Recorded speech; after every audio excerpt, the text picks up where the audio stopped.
I will preface by saying this, Dylan, you would agree with me, I'm sure. This is not a question that could be answered in a matter of 20 minutes. It is going to take time. It is going to be a process where you have to dive into different pieces, what they've done, how they've contributed at different points in the season, and to the extent in which they have done so. Today, we're going to look at a couple of names that have fluctuated in those categories this year. Those two names being Lars Nootbaar and Nolan Gorman. Now,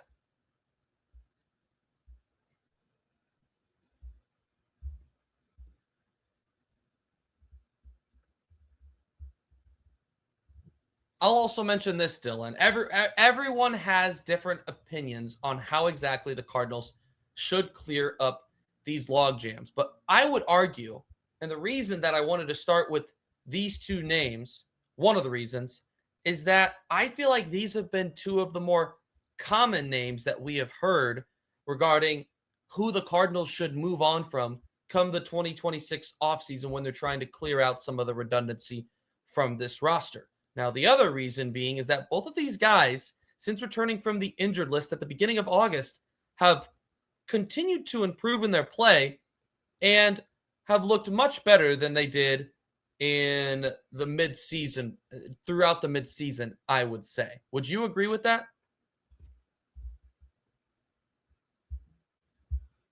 I'm sorry, I zoned out on your question. We'll have to transition better. What was the question that you posed? I was thinking about what I wanted to say. Sure. I was just basically the question being, both of these guys feels like my two reasons that I want to bring these guys up is that felt like the two most used names of that people want out this offseason, but they've also been playing better in August. Okay. So I would just something general before we jump into the specific players. So your question was just, do you agree that these are more common names people are debating? Do you agree with both of those reasons? That they've been playing better? That they're two of the more common names for that people want out or have been mentioned as out, and that they've been playing better. Okay. Yeah, I'll do something brief and then we'll keep going. Yes. Sorry. Okay. You're good. Yes. I got it. Dang it. I'm not going to fall into this loop again. Hang on. Just something super quick and simple. Yeah. Okay. Yes, I would agree, mainly because of both of the positions that Gorman and Nootbaar play are positions where there's been a carousel and logjam more than most of the other positions on the around the diamond for the Cardinals. So yes, I would agree. And their recent play has made it more of a question than it was in the past. So let's go ahead and let's start with, I want to start with Nolan Gorman, because I think that Gorman, his numbers have been a little bit more stretched out beyond what his production has been since coming back from the injured list on August 1st or 2nd, whatever the date was. Nolan Gorman, we've talked about him for multiple episodes now throughout the season, about some of the adjustments, some of the things that he's been working on, times when we've been encouraged, times when we've been discouraged. The overall numbers, Dylan, we know were not there early in the season.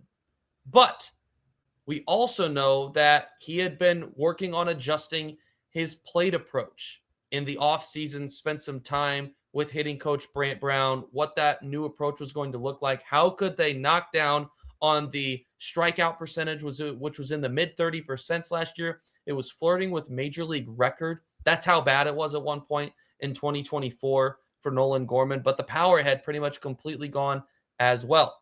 So we saw Nolan Gorman go into 2025 with a new plan of, I want to strike out less, I want to walk more, be more disciplined at the plate, and keep that power there as well. Well, while there were some signs that were encouraging early in the season, the numbers in large part did not follow on the field. He was still batting under 200 from opening day to June 1st. Nolan Gorman was batting just 187, having only hit one home run up to that point. The on-base percentage was 280. His walk percentage was improving 12% at that point, and his strikeout rate had dropped to 27%. So there were some encouraging signs up to this point, Dylan, but you just hadn't seen him really put the production as far as being able to hit the ball to the point that he had wanted it. Obviously, his weighted runs created plus, otherwise known as WRC plus, was at only 62.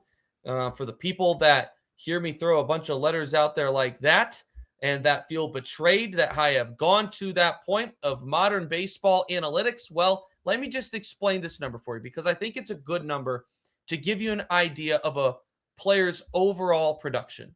Weighted runs created, runs created is defined by MLB.com as an estimate of a player's offensive contribution in terms of total runs. It combines a player's ability to get on base with his ability to hit for extra bases, and then it divides those two by the player's total opportunities. So you add in the plus part, and basically what it does is it adjusts all of the external factors, ballpark, the pitcher that you're facing, and it puts it into a number that is based around a league average of 100, right? So if you're at 150 points, you are well above league average in your weighted runs created plus. If you're you're at 50, then you're well below that, right? So that being, I think, a good number to kind of look at in a even playing field idea of where Nolan Gorman is. So Nolan Gorman at this point, through the first little over 2 months of the season, his WRC plus was at 62. Not good, well under league average. So despite some of the underlying signs looking better, the on-field production wasn't there. From June 3rd to July 12th, things started to shift in a much better direction. Gorman was batting just under 250 at 248, 8 home runs in that 5 weeks of play. The on-base percentage had climbed to 336, and his OPS was at 841 during that time. Also during that time, the walk rate had stayed right around the same. It was at 11.8. The strikeouts had ticked up a little bit, but you'll take that if you're getting the production you're getting from him. His weighted runs created plus had jumped from 62 to 135 in that stretch. It was at 135 for those 5 weeks of play. And then since returning from the injured list on August 1st, from that date to now, a 254 batting average. As we're recording, right, the game 2 of this Cards Pirates series going on, slugged his 4th home run of the season. The on-base percentage, 390. His walk rate, 18.2%. And his strikeout rate, sticking around where it was at the beginning of the year, 28%. The OPS sticking around where it was in the previous stint as well, 834. Dylan, Nolan Gorman has taken huge strides in 2025. We have seen the practice get put into effect, and now it's working. And guess what? All it did was take time and patience and runway. No one, I think, has had more impact. I know I bounced around a couple of different players this year, and who has benefited the most from runway?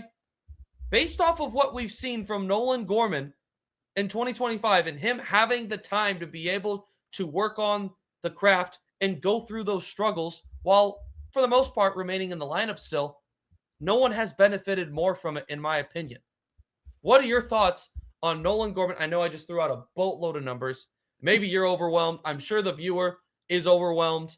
Maybe they're not. Maybe you guys are smart baseball fans. I just said that. Maybe you guys are right with me. I hope you are. But where are you at, Dylan, as far as Nolan Gorman and the progress that we've been able to see from him in 2025? Yeah, let me clean up this pool of drool from underneath here. I'm trying to. Thank you. You see the steam coming out of my ears from my brain trying to process everything you just threw at me. First thing I want to clarify, I think you said his 4th home run of the year. He's got 13 home runs on the season. So I just want to clarify. Fourth home run since August 1st. Since August 1st. Okay, I just wanted to make sure that was clear.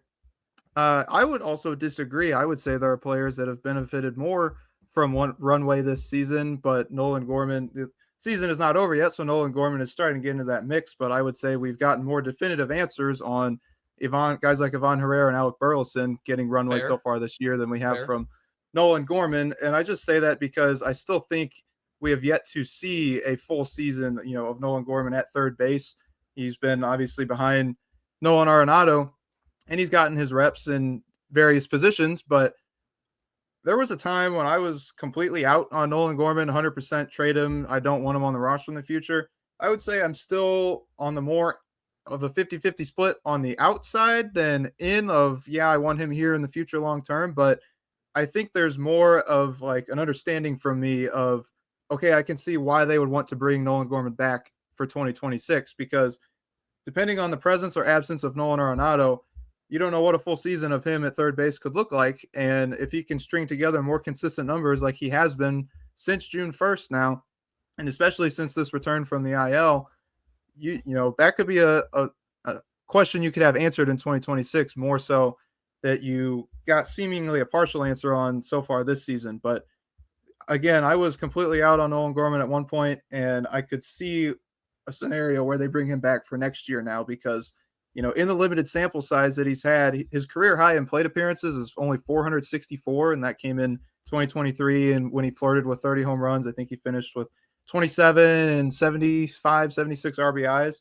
And right now, I believe he's at just over 300, 303. So I doubt he'll reach that 500 plate appearance mark this season, but what that could look like in the future, who knows? And I feel like that would be something that, depending again on if Nolan Arenado is on this team to start 2026, that could be a reason to keep Nolan Gorman around to figure out what you have at third base if you're not going to transition JJ Weatherholt to third base, which it does not seem like they're going to do. And that's the biggest key, right? Is that whether they end up moving JJ Weatherholt to third base eventually or not, he's been playing there periodically in AAA. Or Brendan Donovan if Weatherholt stays at second. Or Brendan Donovan, that's an option as well. Is that there's still one too many pieces on the infield. Someone is going to have to get moved, whether it be adjusting and being able to utilize Brendan Donovan as an outfielder, trading Brendan Donovan, trading Nolan Gorman. Nolan Arenado, right, seems to be the odd man out, and he's going to be a conversation for another day as far as how do the Cardinals handle him come this offseason. But I think we can all agree that where Arenado is at in his career and the direction the Cardinals are trying to head just do not match right now. So how the Cardinals handle that is yet to be seen. But regardless, Nolan Gorman and what he has been able to do, we all know about the hype that was around him coming up. It's a middle infielder that has 30 to 40 home run power potential. That does not come around very often. I'm not saying that this is the final product of what Nolan Gorman is over the past, we're getting close to 3 months now, June 1st to August 1st, right? No, sorry, September 1st. We're getting close to that point. Now, he did have a couple of weeks in there on the injured list, so maybe it's more so 2.5 months that we're around right now. Regardless, Nolan Gorman has figured something out over that extended period of time while having a stint on the IL in the middle of it that makes me say, I wonder if this is going to stick this time. It encourages me because even back in 2023, Dylan, when Nolan Gorman flirted with 30 home runs and had weeks where he was the National League Player of the Week, he was a very streaky hitter. He'd have a great month and then he'd have an abysmal month.